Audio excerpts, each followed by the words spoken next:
Hello guys, welcome to the iAutomate Concepts. Now, iAutomate Concepts is a YouTube channel that enables you to learn about graphics design with Photoshop and CorelDraw. Now, on today's class, or should I say on today's tutorial, I'm going to be teaching you how you can be able to make use of CorelDraw for your designs. But today is for beginners because this is just the first video I'll be doing for CorelDraw itself. So let me launch my CorelDraw so you can see how my CorelDraw interface looks like. So let me launch my CorelDraw. Now I'm using my CorelDraw 2020. You can see how the interface looks like and you can see how it is. Now this is CorelDraw 2020. We have different kinds of CorelDraw. Please take note of that. We have the CorelDraw X7, we have the CorelDraw X4, X5, and even X3. X3 is one of the lowest CorelDraw. The difference between all of these CorelDraw are the interface, and not just the interface, the features, and not just the features, but the brightness, the sharpness of each of them. They have different concept, different ideology, different interface. Like you can see, I have turned my CorelDraw to be black, I can turn it to be white, I can turn it to be purple, but on CorelDraw X3, X7 and a whole lot of that, you can't be able to do that. So you see, the more the version, the more the features. Now this is how the CorelDraw 2020 looks like. Now for you to start a design, you have to make sure you understand what you are about to design, because before I always start a design, I always draft down what I'm about to design and how the concept will look like before I bring it into my design, before I bring it into my system to design.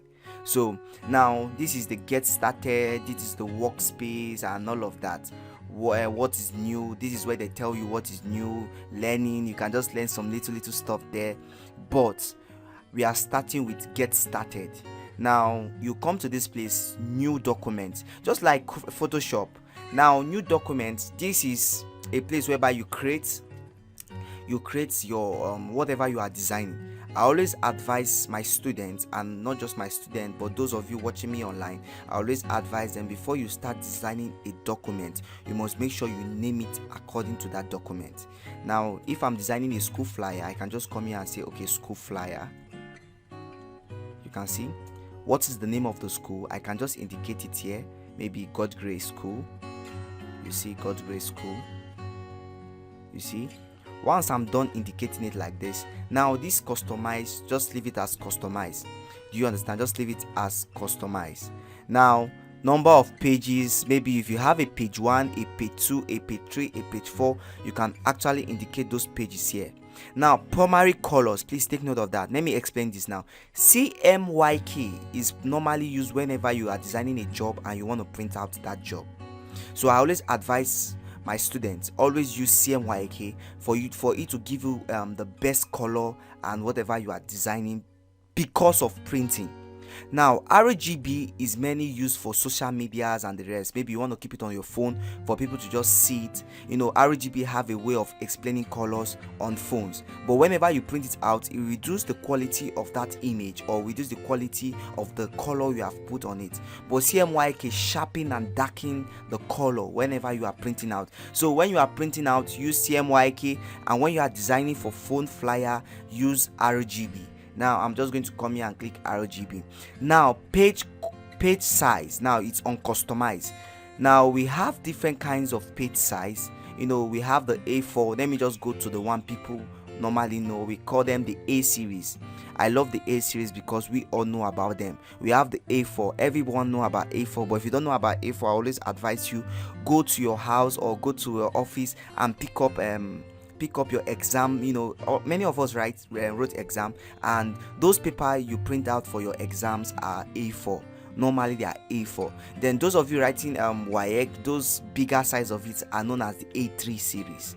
You know, and A3 is normally used for calendars and some little calendars you have seen. So A4 is your exam paper. A5 are some e-flyers. There are some little flyers you can see people sharing about. That is your A5. And your A6 are are more, they are very little than A5. Now this is how we classify them. 2 of an A6 is an A5, 2 of an A5 is an A4, 2 of an A4 is an A3, 2 of an A3 is an A2, and 2 of an A2 is an A1. Then 2 of an A1 is also an A0. All of these has what they are doing. And not just that alone, this is where you select whether you want to design a complementary card. You see business card, this is where you get it from.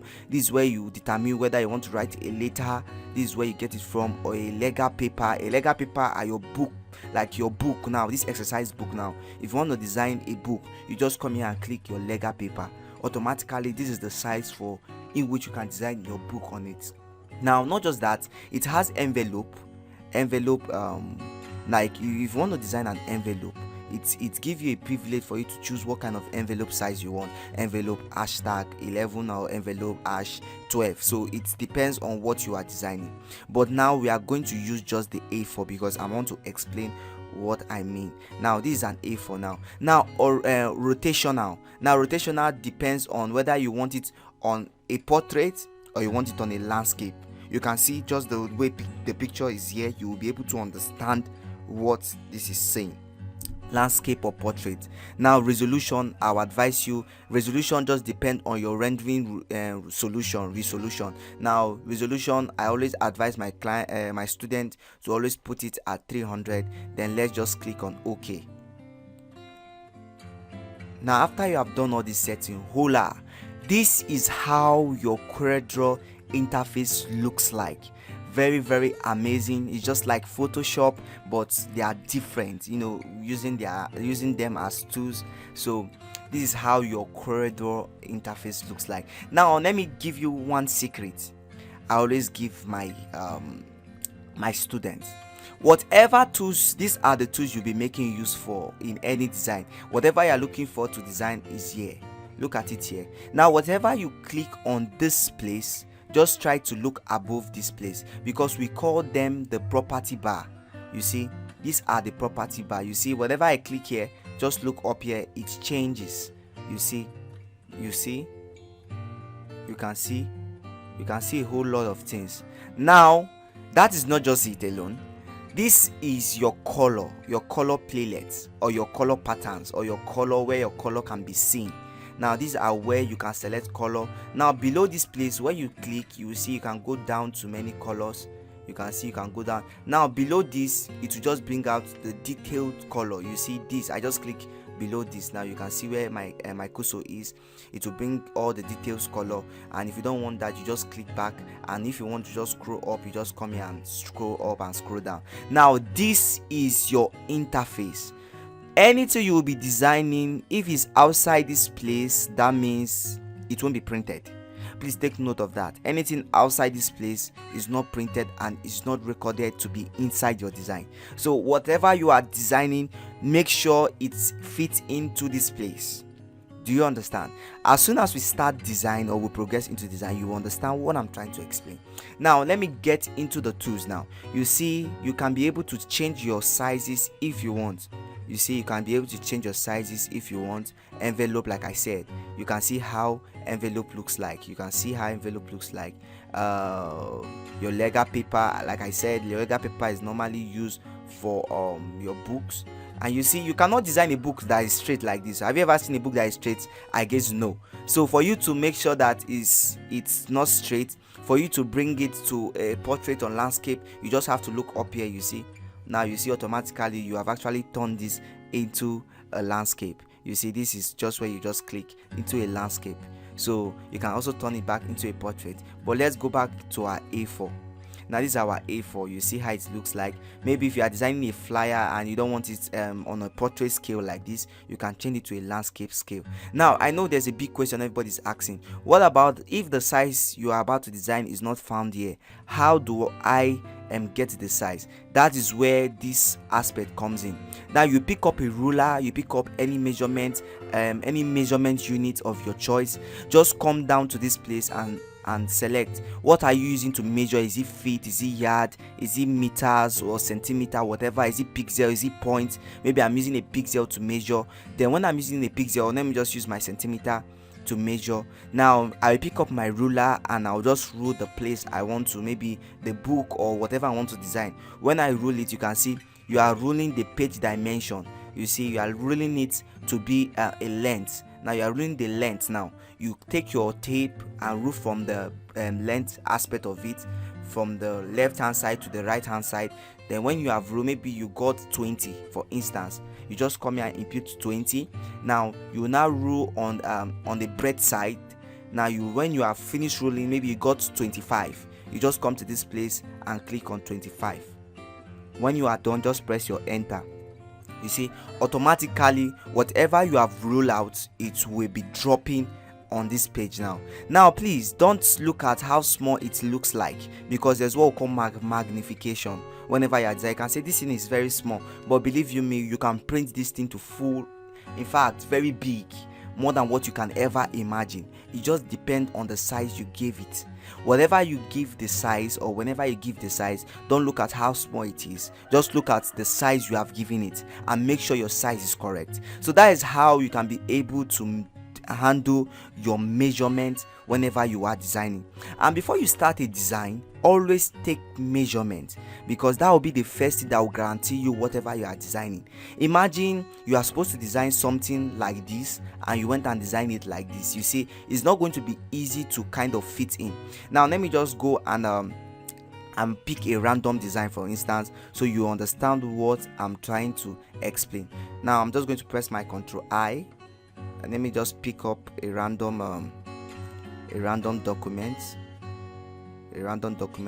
for this tutorial, so you understand what I'm trying to explain. Okay, for instance, this is it, for instance, and I just picked it up. You see, now this is it, for instance. Imagine I'm supposed to design something like this, and I went and designed something like this. You see, it doesn't make sense. See, it will be very hard for me to fit in.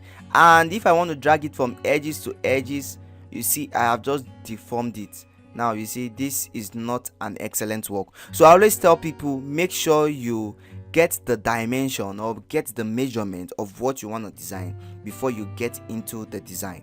So take note of that. Now the first tools is known as your pick tools. You see, whatever I advise my students is, or people who I'm teaching, is pick tools, select, position, or transform objects.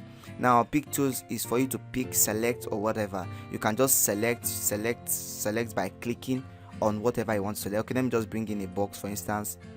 Let me bring in another box. Now your pick tools, you see, before I can be able to move any tools, I have to come here, select my pick tools, and select. Now that is the work of your pick tools. There are a whole lot of stuff your pick tools can do, but for now this is the first select. Now the second tools is known as your, I love this tools a lot, your shape tools. Now the shortcut for your shape tools is F10. Now you see, edit a curved object or text character by manipulating the dots. Now what this simply means is, now they set a shape. This is a shape. Now let me give the shape a color. You see, I'll go back to my pick tools. Before you have access on any tools, you must make sure that you have selected that tools. For instance, I want to put a color here and I went and select this, or I didn't select anyone. You see, there's nothing that will happen. So you see, they will just warn me that nothing, you have not selected anything. What property do you want us to put into it? So whatever you want to do is, if you want to put a color on this particular shape you are looking at, what you just do is select it and make sure it's on select, then come to this place and insert it. So you see, the color is there now. Now let's select this shape tools. This is our shape tools, which is F10. Whenever you select, now this is your pick tools, it is having 1 2 3, you see the dot is there. Once you select your shape tools, this is the transformation. You see, just 4 dots. Now this is what it does. You can see what just happened. You can do a whole lot of stuff with this your pick tools. Now when you press your Ctrl Q, you see, you can see you can transform. Ctrl Q, you see, you can transform whatever. Don't forget, it says transform. So these tools will enable you to do mad or crazy concept of whatever you are designing. So you see, that's the work of the tools. Don't worry, you will understand more of this. Now the next tools is your statistical media tools. Add statistical brush, spray, and a whole lot of effect. Now when I select on these tools, I told you whatever you select, always look above this. You can see, maybe when you select this tool, you bring out a pen like this. Just watch. You see the work of these tools. You can see what the tools is doing. When you come to the second one, you see they are in different category. You can use this for design. You see the spray. You see this is kind of a design. Now whenever you select this, you can see when you select this, I'm just trying to show you. You can see whatever is happening. You'll be using this a whole lot. Now whenever you choose your spray, I want to show you this. You see they have different designs here. You can just click on it. You can see what is happening. Okay, now that is all about the tools. So let's get back to the next tools. Now the next tools we are having here is your live sketch. Live sketch, you see it just enable you sketch stuff like the name implies, sketch. But let me tell you the funny part of this. Now you will not be using most of these tools whenever you are designing, except if needed. Do you understand? So let me just go straight to the point, to the one you'll be using mostly. Now you'll be using all these tools, your pen tools, your laser tools, your freehand tools, but most especially your pen tools, because these your pen tools enable you to create shapes. You see it enables you to create shapes. You see, you can do whatever you want to do. And not just that, your pen tools will enable you select or crop out images. You see, it's very important. So you have to learn how to make use of these pen tools whenever you are designing. With your pen tools, you can generate whatever you want, for the fact you know what you are doing. Now that is all about the pen tools. Now the next thing you should take note of, is your ruler. You see, we have ruler just like the way we have on Photoshop. You see, we have some rulers. You see, you just come to this place and you take some rulers. You see, we have some good rulers for you to know your accuracy. And I told you I love accuracy whenever I'm designing. Now if you want to take off this ruler, just click on it and delete. Automatically, you see it's going to delete if you don't want to make use of the ruler. So we have done that. Now let's go down to the next tools. The next tools is your eraser tools. Now with these eraser tools, you can be able to clean whatever you want to clean or whatever you want to do. You see, you can just clean the way the name is, eraser tools. Now the next tools is your rectangle tools. You see, this is just all about these tools, rectangle tools. You see, you can see your rectangle tools. Now that is all you have to know. Now when you left click, it brings out its family. Or just come down to this place and click. You see, it brings out its family. Look at all its family. This is the cycle tools. Let me tell you, nobody will teach you everything about these tools. You have to just settle down and just learn it. This is the polygon. Now this polygon, I told you whatever you are doing, just always look up here. You see 5, which is telling you polygon 5, which is 1 2 3 4, which is telling you 1 2 3 4 5. So if you want, you see, you can see the work of these tools. You can see. Now let me tell you something. You see, now the polygon tools, we have make use of it. Let's select our shape tool, see what happens. You see, shape tools, don't forget our shape tools is used for transformation. And most of you have seen such kind of thing like this. Maybe a seal, we call them seal. Maybe when you are finished designing a seal, you see, these are just seal that you just put. You see, I can increase this, and I can also use my shape tools to reduce this. This is kind of a seal where people will just put below an image like this. You see, that is all about these tools, and you see how amazing these tools looks like. This is star. Now star is 5, 1 2 3 4 5. You can see add more. You see, it just depends on what you are designing. Let me delete all of this, and let's go back again to this place. We have a whole lot of stuff here. We have spring. You see, spring. You use this for design. Maybe you just drop it at the back of the background. You see what this tool is doing. So do I still have any other tools to explain here? Common shapes. Now, common shape is very important. Under common shape, you see the shape it's providing is a common shape. Now when you are done doing this, just click here, and you see there are different kinds of shapes here. You see there are different kinds of shape. You see, this is just like your flag. Maybe you want to design a flag. These are just easy way to get quicker shape for whatever you are doing. You have seen something like this in your school. Maybe your school is your school banner, your school badge. I mean to say your school badge. You can see something like this. They will put it like this. Then the name of the school will just fall under here. This is how they manage to get it. You see, this is how they get it. Now these are arrow. These are just quicker way of maybe providing you. These are caption. Maybe you want to put a caption on something, so you don't need to start going to design all of this again. So take note of that. It's under, you'll find it under rectangle, and this thing you'll find all of it. This graph paper, this graph for people who want to do some graph on photo CorelDraw, to say this is where you get it from. So I'm not trying to explain virtually everything, because most of the thing you will understand them, most especially when you are using them to design. Now the next tools you are about to enter are beautiful tools, but we are going to be making use of some that is very necessary here. All are necessary, but for now we are going to be making use of your transparency. You see the name transparency. You know what transparency simply means. Maybe fading out something. Okay, let me just draw a circle or a rectangle. Let me explain what that means. Go back to my shape and just give it a color, then come to this transparency. I told you, whenever you click here, just look up here. You see they have transparency that have already been customized for you. You don't need to actually stress yourself trying to customize them again. You see they are already there for you.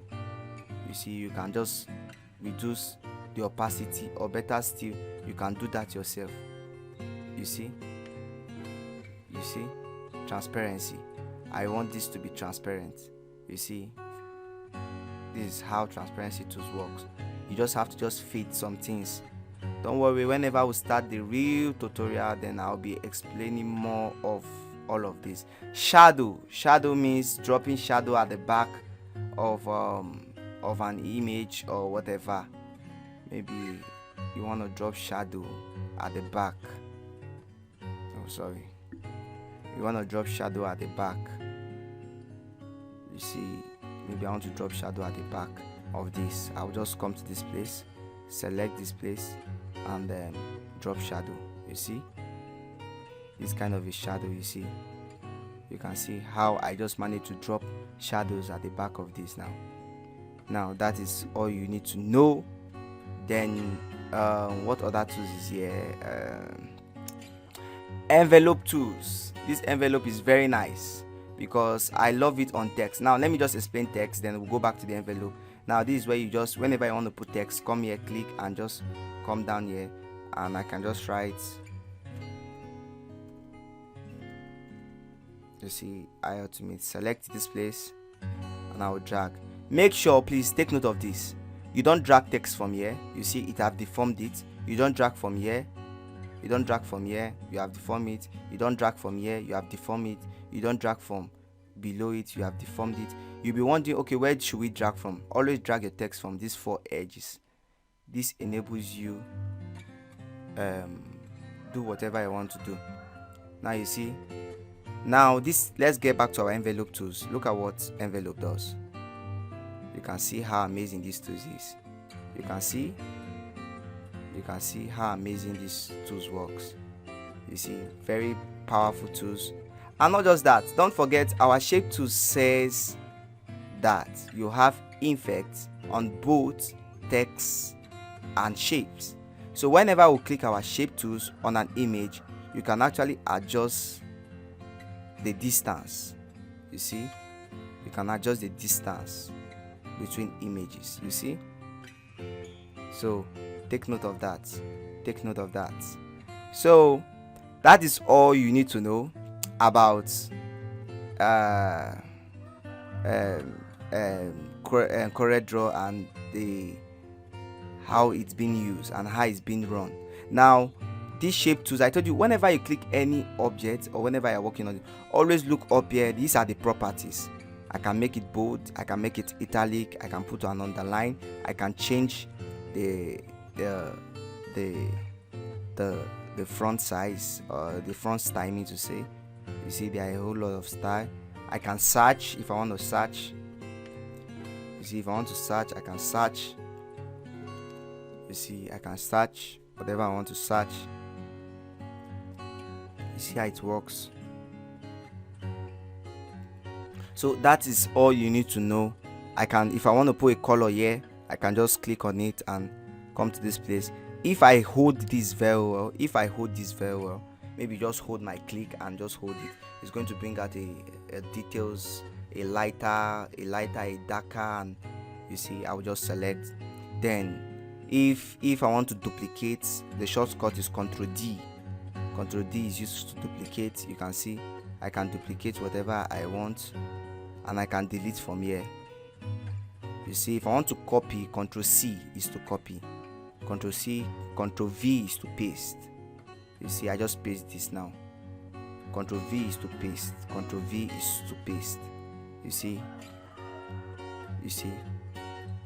Control, when you highlight to image and to text or image, whatever, when you highlight the two like this, Ctrl G is to group. You can group this. Now this will be working together. While Ctrl U is to ungroup. You can see this will not be working together. Now whenever you want to select, you can hold your shift and click. You will select two image same time. You just hold your shift, click and click. You select two image same time. So I'm just trying to just run around with all of this, so you will understand whenever we start a proper work. You will understand, okay, where is this coming from, where is this not coming from. Now you see there are files here. You look at the name of what we just saved. Now whenever I want to resave, I can just come here and say save as, or just save. Automatically it's going to bring you and say, okay, are you sure of this name? Is it the name you want to use and save? Where do you want to save it? I want it to save on my desktop. This is the name I want to use, and I'll just click save. And this is the version. I told you I have different kind of CorelDraw. You can see 18, 17. Now one thing about this version is, if you are using a lesser version and you design on a higher version, it won't open on a lesser version. But if you design on a lesser version and you open it on a higher version, it's going to open. So take note of this. Now I'm using 2020, and for instance, the place I want to go and print, or somebody who wants to give the raw file is using 17. You see, it's not going to open. But if I'm using 17 and the place I want to go and design, give them for printing, or I want to give maybe a soft copy to somebody to make use of it, and it's going to open. So let's take note of all of this now. So if I'm designing on 2022 and I want to give somebody on 2017, I'm just going to come down here and indicate it. But if I'm designing on 2020 and I want to give somebody on 2022, then I don't have to come and reduce the version. So I'm just going to save it, and it's going to ask me, this document use an alignment setting, that and that. You know why? Because it's trying to tell me, I am bringing this thing down now to whatever you are saying I should bring it down. Should I? And I'll just say okay.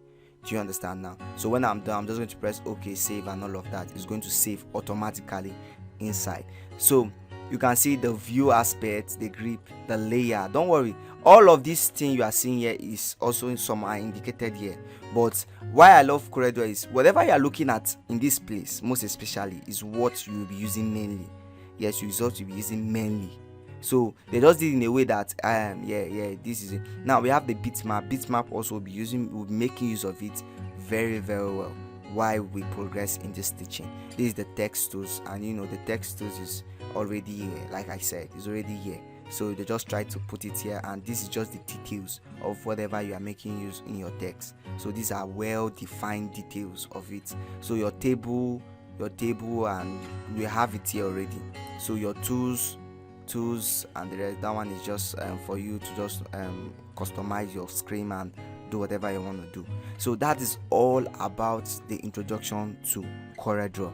So on our next class, we'll be doing some crazy design, and I'll be doing a whole lot of stuff from just all of these tools, that you understand how comes or how these tools, you now understand how these tools interact with each other, how these tools manage to bring out good concepts. This is what they use to make designs on CorelDraw. Anything other than this, that means I don't know about it. Thank you. I remain the I Ultimate Concept. See you on the next class. Bye.